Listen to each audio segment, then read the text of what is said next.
Welcome back. Now, the more units in a condo mean a higher chance of making more profit. So usually I hear two opposite ends of this.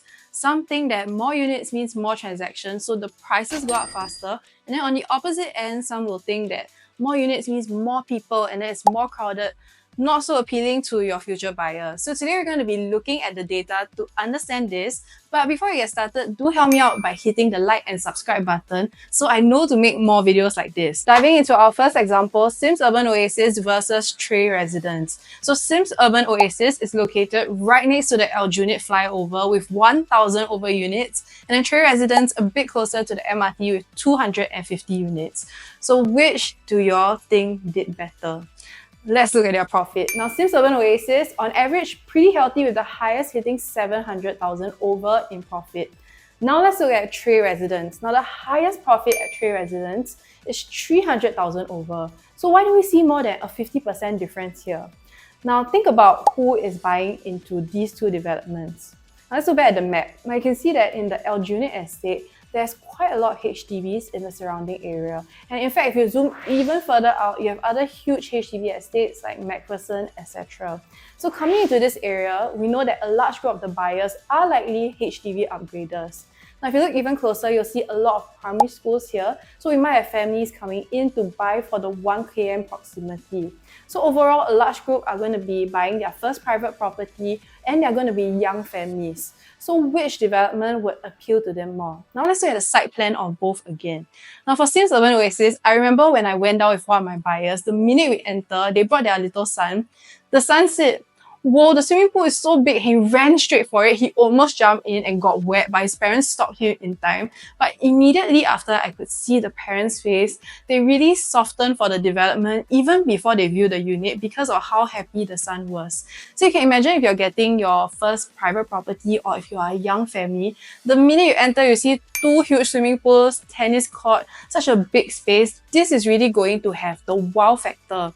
Now versus Tray Residence, though the location is not bad at all, it is a bit smaller, you only have 1 pool, and if you have ever been, the minute you enter is actually only the car park, so you can't really see the facilities. So in terms of the emotional pull, the lifestyle, definitely for Sims Urban Oasis, most of the group of people buying in here, the minute they walk in, they will like this one better and they'll be more willing to pay for it. So when it comes to this area, we can see larger developments with more units tend to do better. But is that the case for every part of Singapore?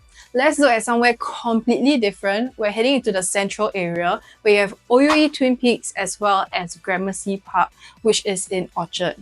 Now, OUE Twin Peaks has about 450 units, whereas Gramercy Park has 174 units. So in this case, pause and now think, which one do you think did better? Let's look at the profits again. Now for OUE Twin Peaks, you can see that the highest profit is 400,000. But what is a bit more worrying is that the largest loss is over 1 million and there are more transactions that are unprofitable versus profitable. Now let's look at Gramercy Park, which tells quite an opposite story. The highest profit is over 1 million. So why do we see such a big difference between these two, even though OUE Twin Peaks has more units and we saw in the last example, more units did better. Let's look at the map again. Now notice something. For Gramercy Park, even though there are less units, the land size is bigger than OUE Twin Peaks, which has more units but a smaller land size. So for Gramercy Park, it's going to feel less dense and more open. Think about who is buying into this area. Now, it's likely going to be a very different demographic. We will have less buyers that are first-time private property buyers or coming here for schools. Now, the people buying into the central area here are likely buying in for the lifestyle, the exclusivity, and the privacy.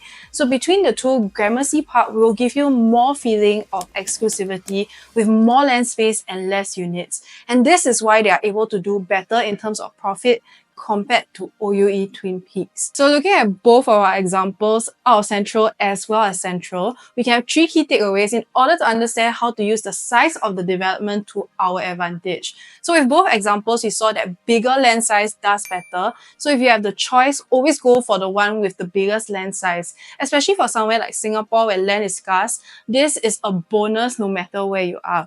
Now second is to look at the number of units and density of the development. And lastly is who who is the buyer profile coming into this area in order to determine what density works best. So for example, if I plug out a condo from Marine Parade and put in Tampines, this may not necessarily work. So buyers in different places are looking for different things. Now, if you require a deeper analysis on any particular development, you're welcome to reach out to me.